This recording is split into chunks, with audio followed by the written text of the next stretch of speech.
Ladies and gentlemen, Dr. Mustafa Waziri, Secretary General of the Supreme Council of Antiquities, dear guests, welcome to the Mummification Museum. On the occasion of the 200 years of Egyptology, we are going to also demonstrate this lecture today about what the new sky over Esna.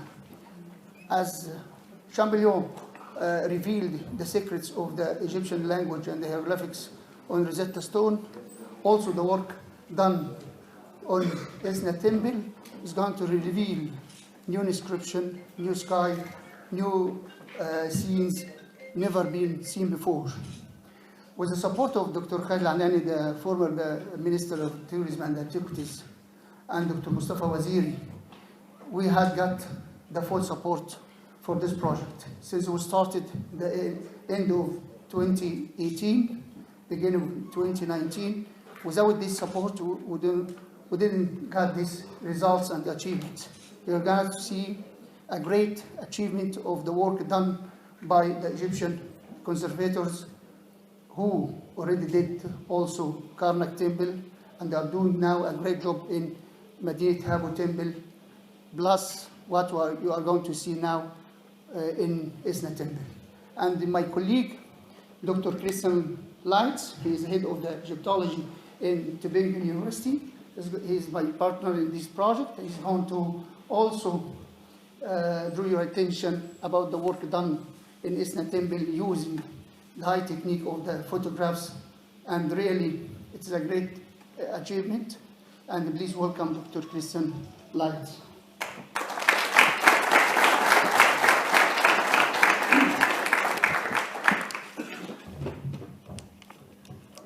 Be fixed. Mohammed, can you please switch off the light?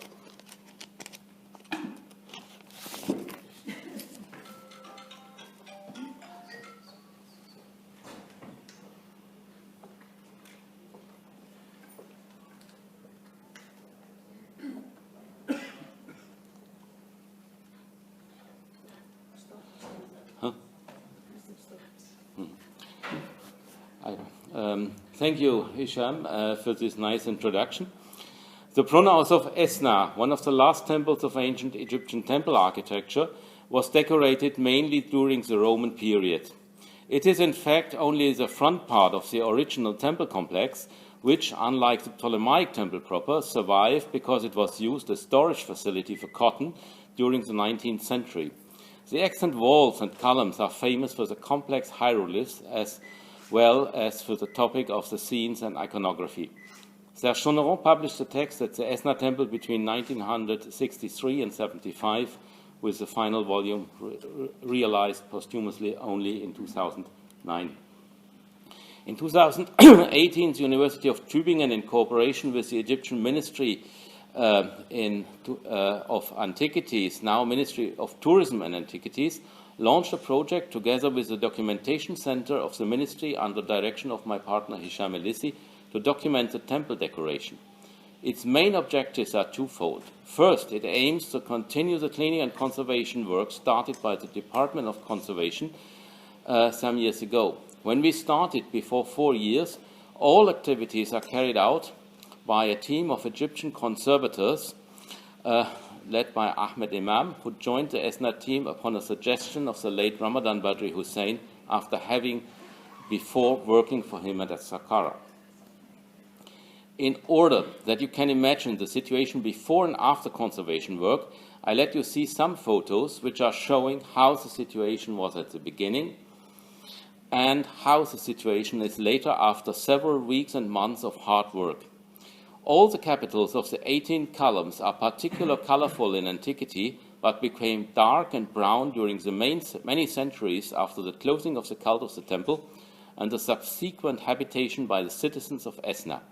Open fire over more than 1,500 years resulted in a big layer of soot which covered all the walls of the Pronaos. In the photo, you see the column 5 in the southern part of the temple. After cleaning in the first part of 2022, at the beginning of this year, it had the same color as the two ceilings D and E above it. The shafts of each column are covered in the second register by normally 28 columns of text. Here you see the situation on column 5 during the conservation process. The soot on the upper and left part has already gone. The lower part in the middle is still full of black soot, and you can barely see any colors. Here you see the same situation on another part of column 5. I should mention that the reliefs are only cleaned and in no case repainted. The result of now 4 years' work have been highly promising, as a complete and original coloration is now visible again in many parts. Another striking example are the lower sides of the architraves, which were in most cases only painted and not carved in reliefs. For this reason, they are missing in the standard edition of Sauneron. He couldn't simply see the inscriptions. Here you can see one part of architrave C during the conservation process. One line has already undergone a first treatment and parts of the soot had gone, but the hieroglyphs are barely visible. Try to focus on the group mess in order to recognize the same sign in the next photo. Here you see the same part some weeks later. The sign below mess are to be read Raneb Secher, what means who is born every day, who spends the night. The column to the left reveals Satnet Ra, the daughter of Ra, Tefnut A'at Veret Meset, Tefnut the very great, who gives birth. If I go back one slide, you can see more or less nothing. Another important part of the work of the conservators is the installation of spikes on the top of the columns as protection against the numerous pigeons which are inhabiting the temple and breeding upon the capitals of the columns. The spikes will prevent the breeding and reduce the number of the birds considerably. From the ground, the spikes, which are dyed brownish, are not visible, but as you can see here, they are preventing the stay of all birds. Above them, a newly restored inscription on one of the abakis. Die Hechen Hebu Set Hefenu and Renput, who gives 1 million of Set festivals and 100,000 of years. The second objective of the project is a full photographic documentation of the current state of preservation undertaken in cooperation with the Documentation Center of the Ministry. In the long term, we intend to publish plate volumes of the entire decoration of the Pronaos in order to set them next to the text volumes of the temple inscriptions, so meticulously edited by Sauneron, and thus to complete the publication of this famous temple. Before I start with the presentation of the first 3 travées or ceilings, which are now completely restored, I would like to show you some other parts of the temple in order that you get an imagination of the work of the conservators. This is a part of the frieze of column 4. In the cartouche one can read the name Heka the child, the firstborn of Hnum Ra, the lord of the field. The last words are before the head of the god Hnum, easy to be recognized by his ram head. In the next slide you see the southern architrave of the central travée. The photo was taken in November 2021. Look to the owl and the lion marked by the red flesh.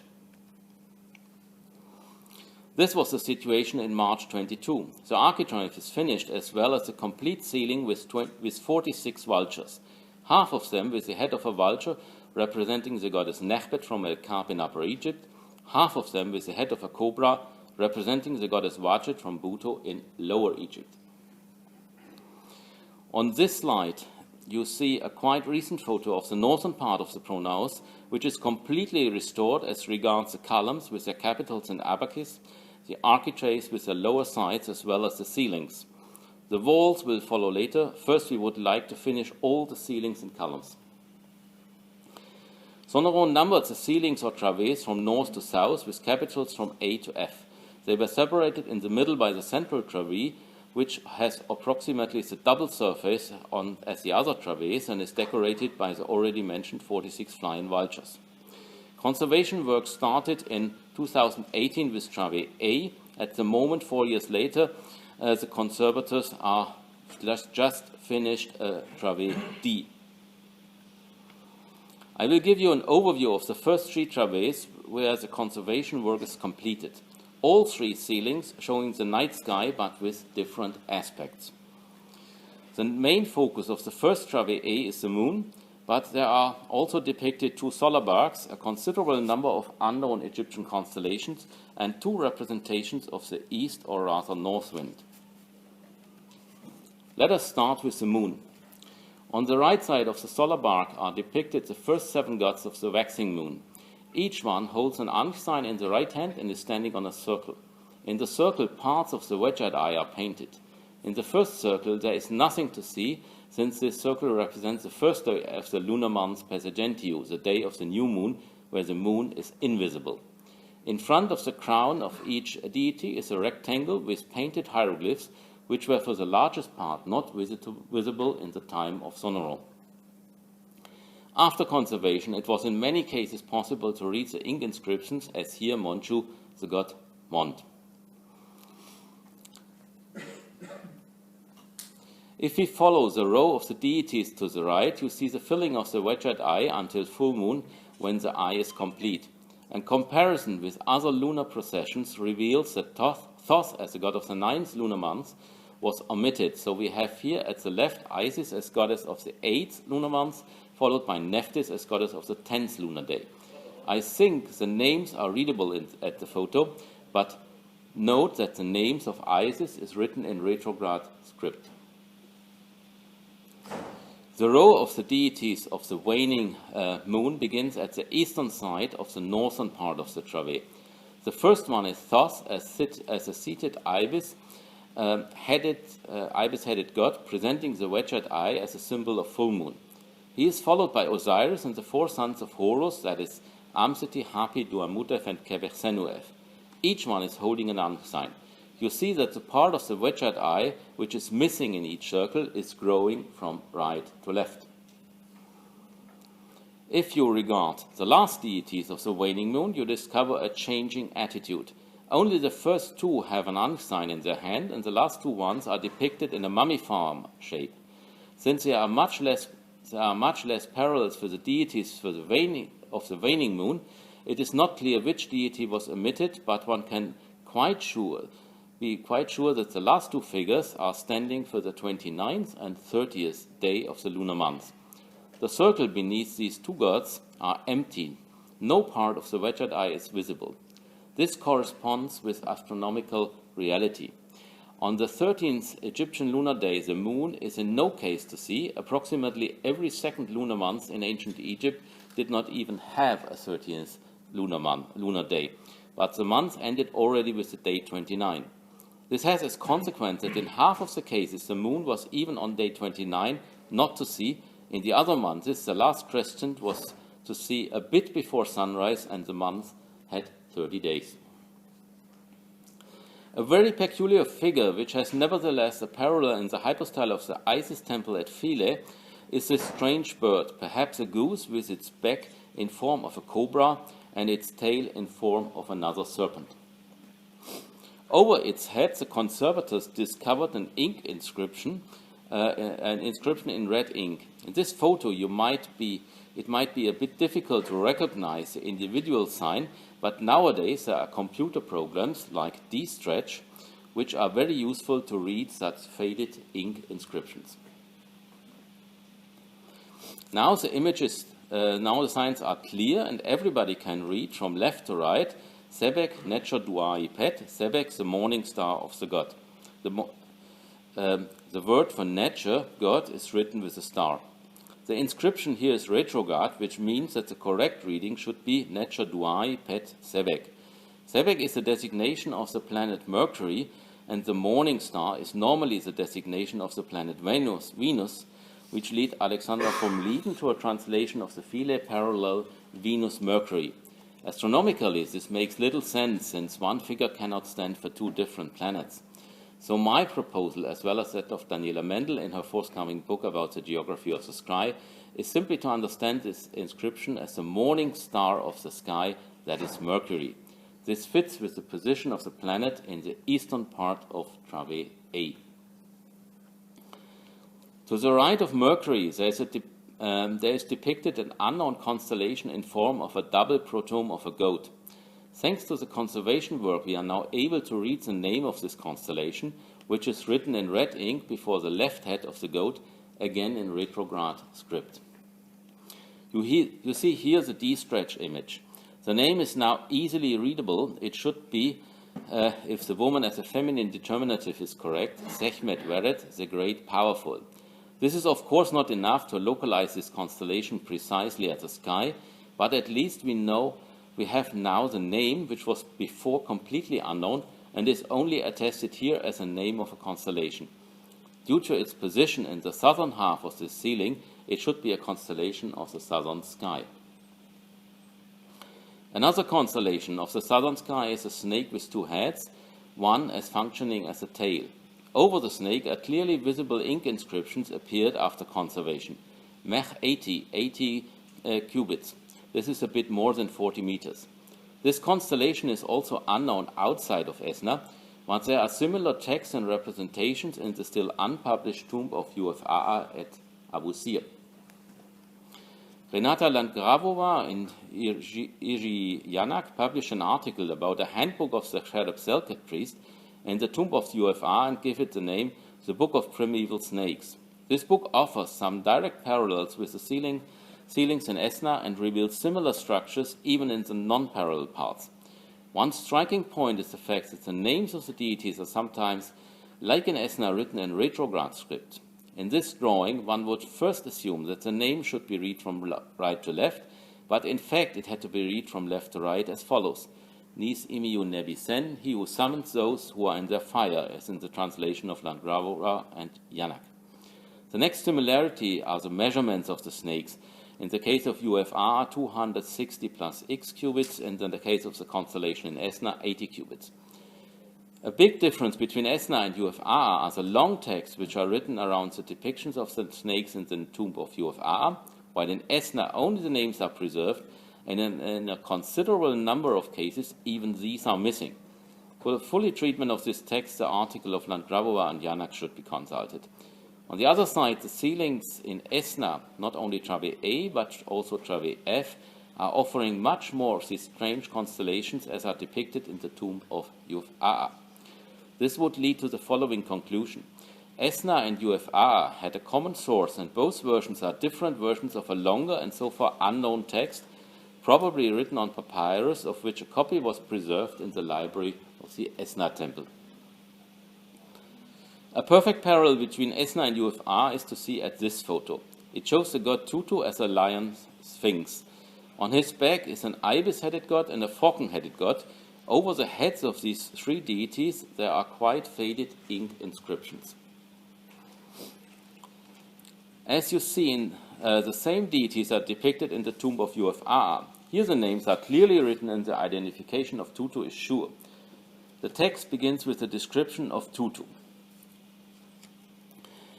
In the translation of Landgravova, as for this snake, is a snake whose face is that of a human, whose body is that of a lion, whose tail is a snake, and upon whose head is an ureus.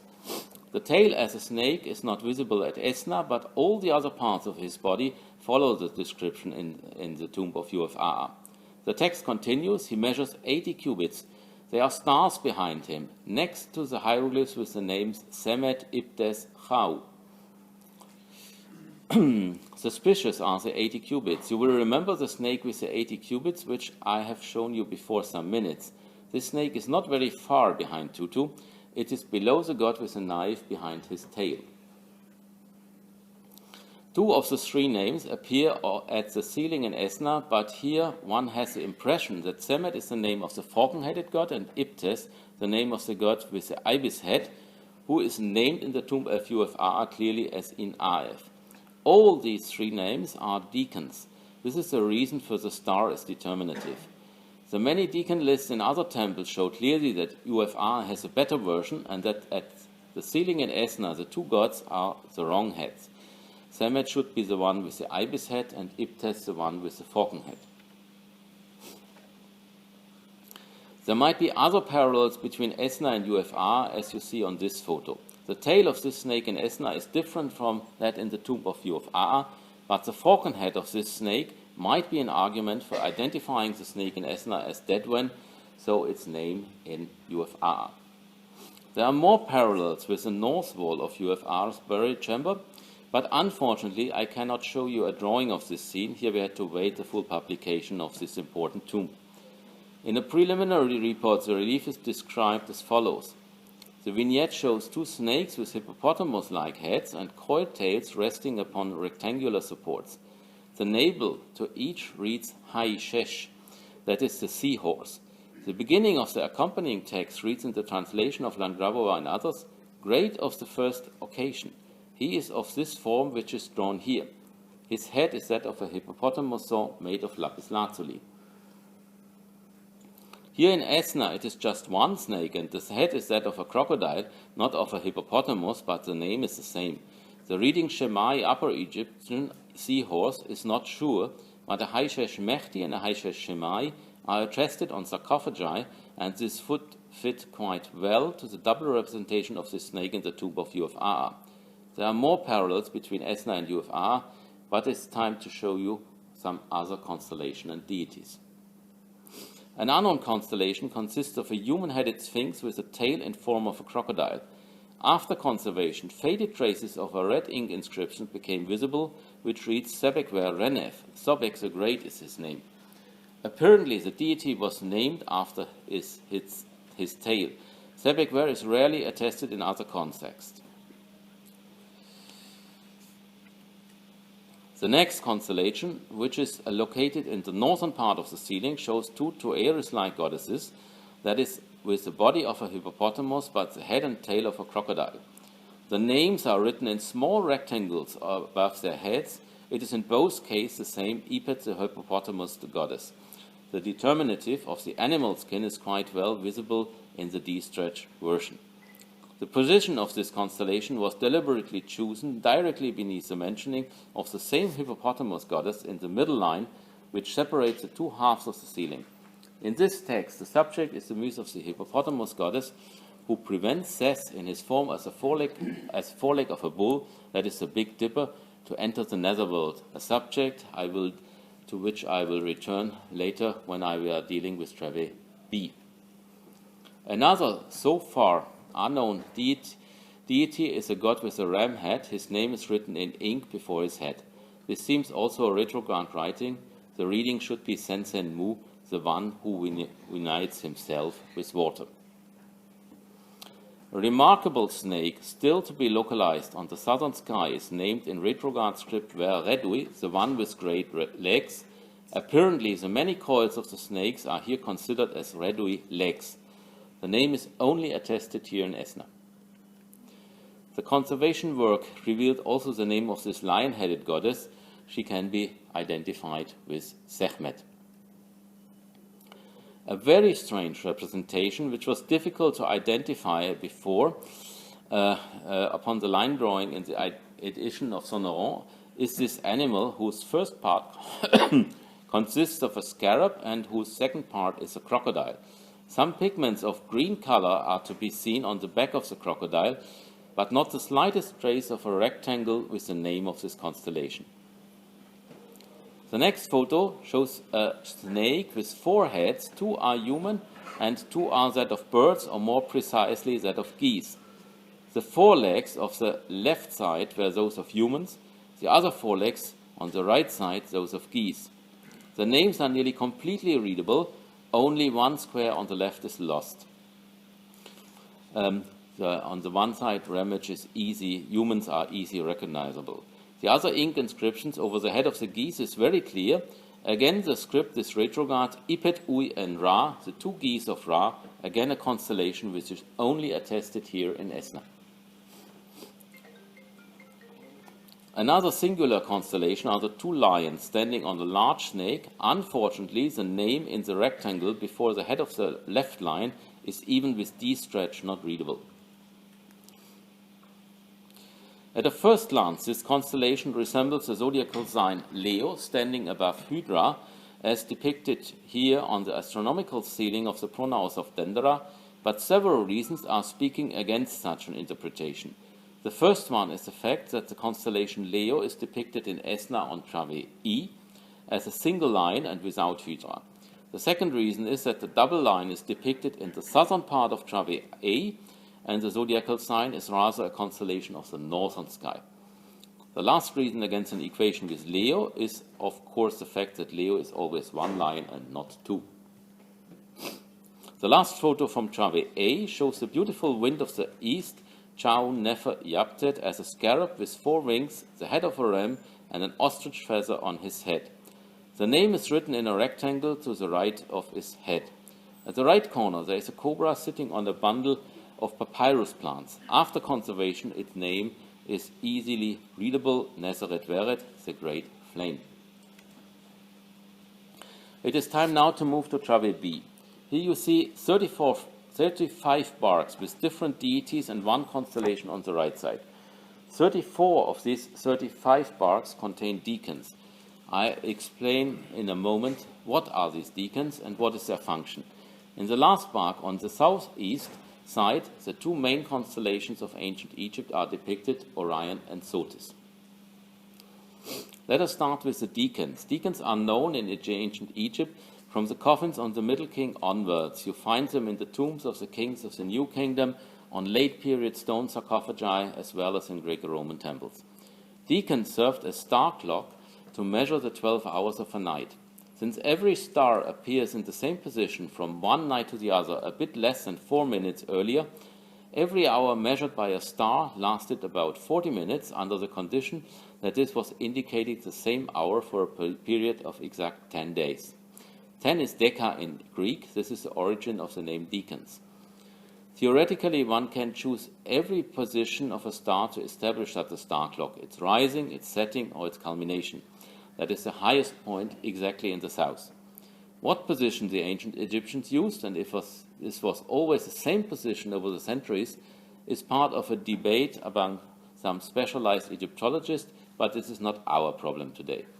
Instead of this, I will speak about some difficulties which arise by using such a star clock. The first one is obvious. Since 12 hours of each 40 minutes will result in about 8 hours of 60 minutes, there is a considerable part of the night which is not measured by this clock.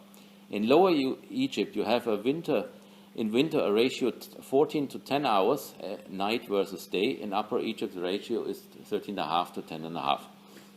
In summer, it is of course better. In Lower Egypt, 10 hours at night. In Upper Egypt, about 10.5 hours. Just focusing on winter, we have in Lower Egypt about 6 hours of the night, which couldn't be measured by such a star clock, which is a quite disastrous result. The next difficulty you see on the photo.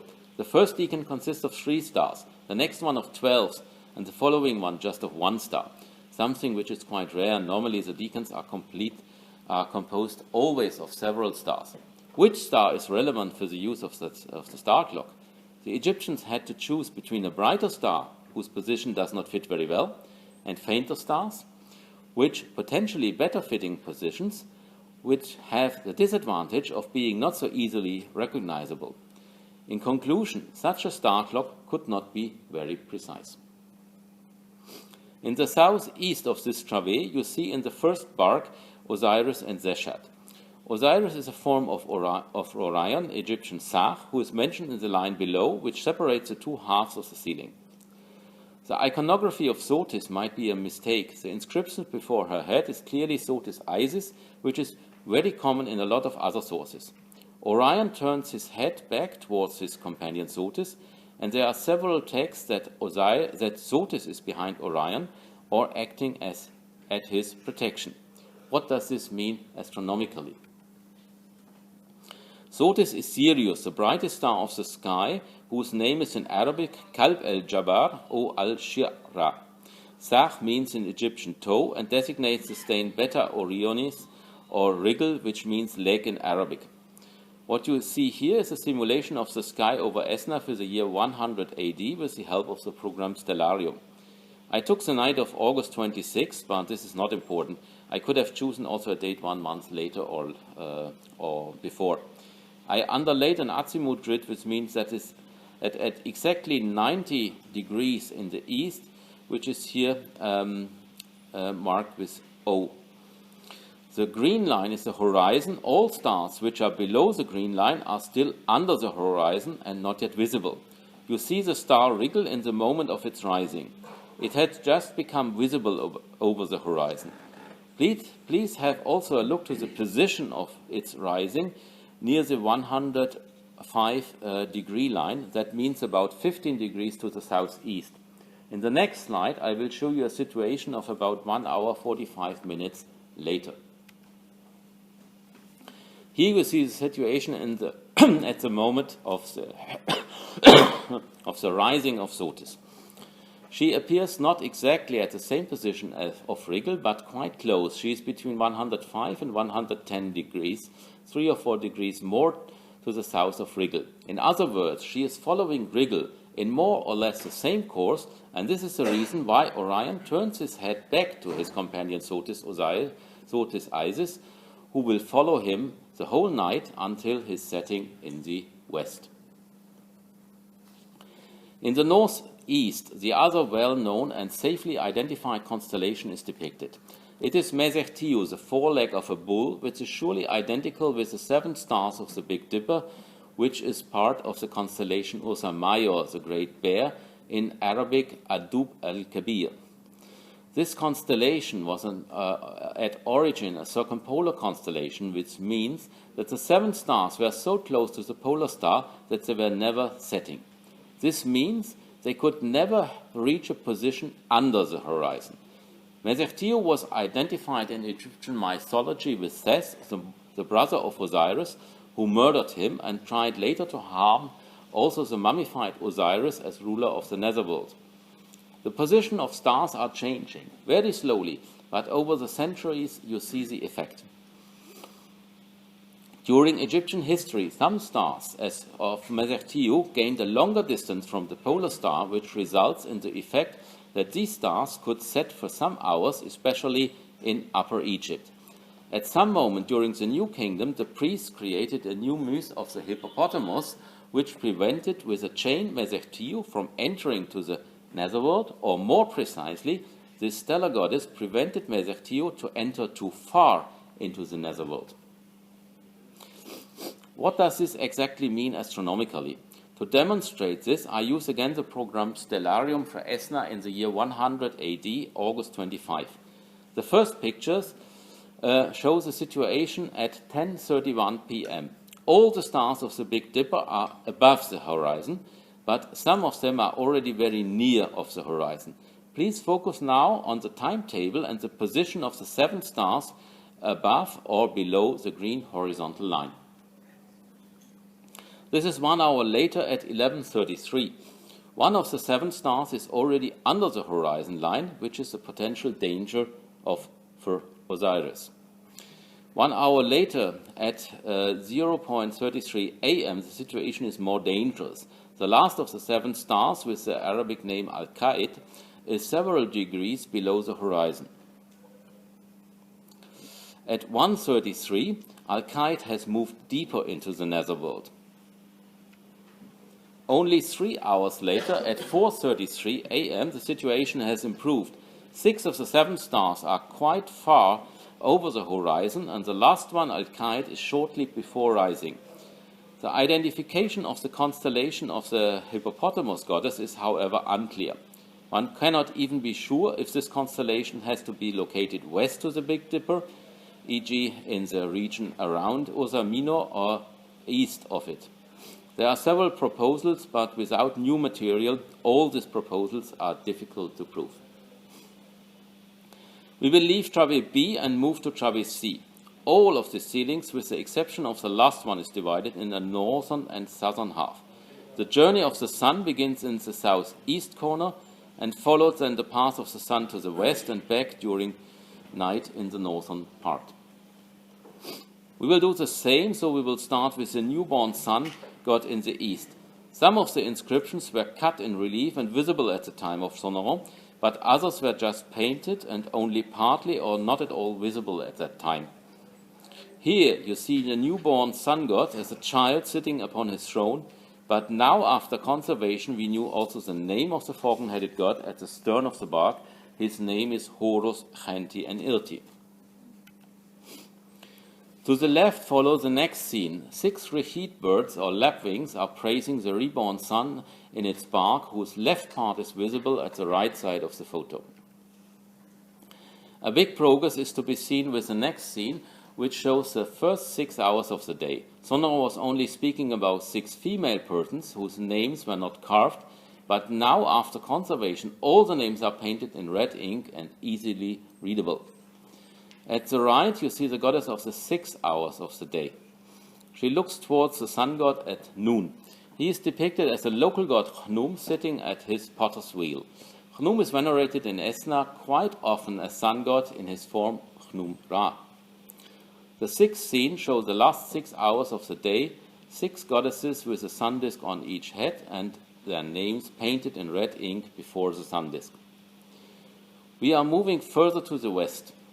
At the right, you see the goddess of the 12th hour of the day, and left to her in the bark with the old sun god bent on a stick.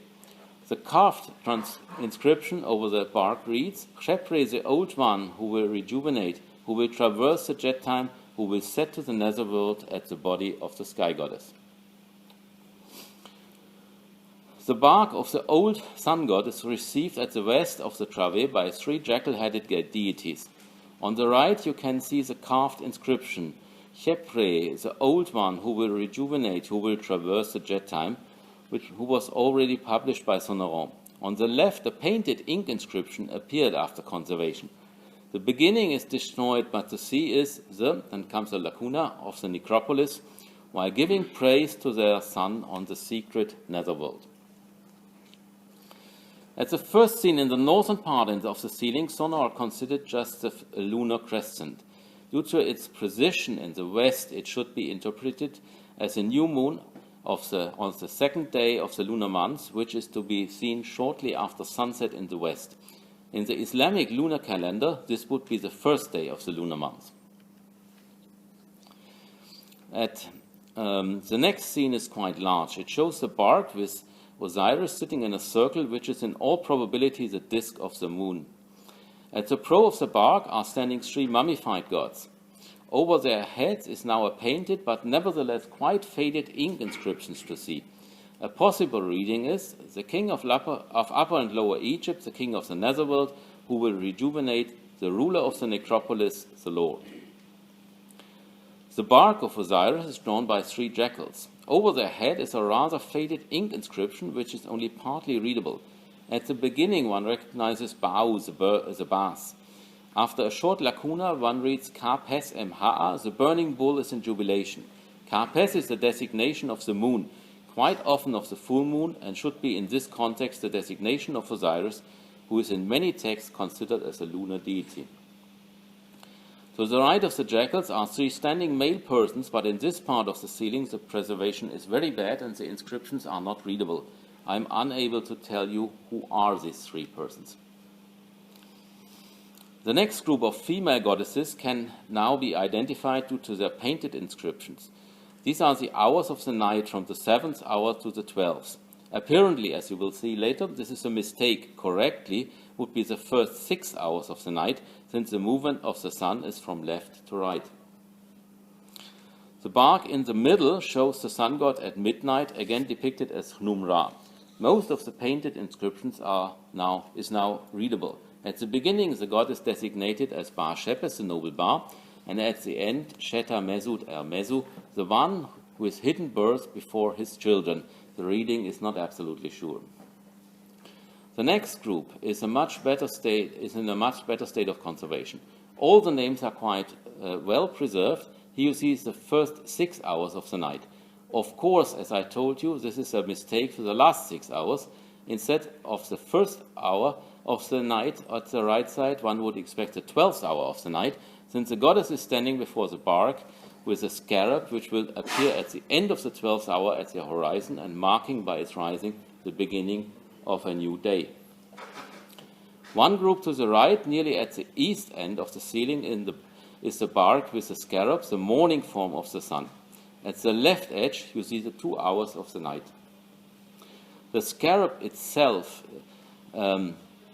is, after successful conservation, a masterpiece of Egyptian art, as you see on this beautiful photo. The last group of this travée are 4 baboons which are greeting the newborn sun in the same way as the rachid bird did in the southern half of the ceiling. This should be a good moment to end this lecture. I thank all the persons and institutions who were working for this project and supporting this joint Esna project. In fact, these are in every season about 50 people with different tasks, and you see only a small part of them in these photos or even in this. Shukran jazilan.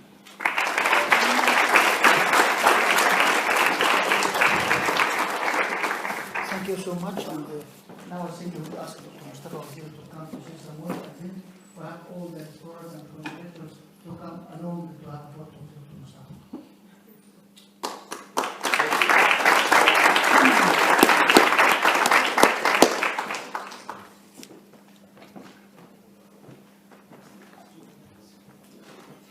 Thank you, Dr. Hisham. Thank you, Dr. Crystal. It was such a great lecture. Good evening, ladies and gentlemen. My colleagues in Supreme Council of Antiquities. In fact, it was such a great lecture. You were showing us such a great difference between the work before and after, which is something really very important. What I like the most, the work that was achieved by our colleagues, the conservators, and the study behind all what the scenes showing. In fact, it was really great. Thank you, Dr. Chris. Ladies and gentlemen, as you know that we are doing such a great also work in Carmarthen, as he mentioned, Bandara, Abydos. What you have noticed in the last couple of years, that we do a lot of achievements. Not only us as Egyptian mission, in fact all the foreign missions who have been working with us for quite a long time. I can see most of the foreign missions are here. I would like to thank you for participating in this work in Egypt, and I wish you the best seasons. Thank you. I wish you all the best. Thank you.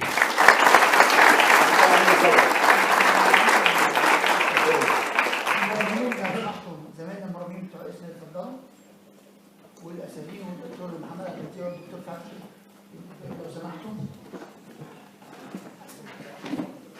حسب الكتاب.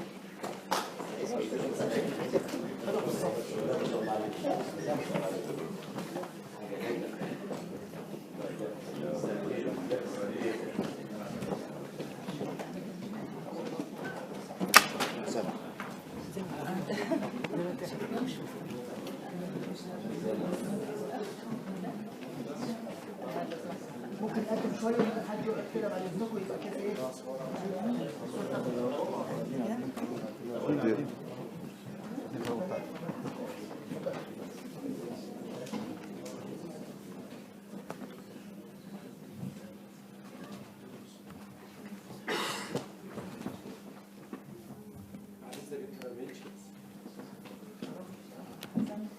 هذه حسنة.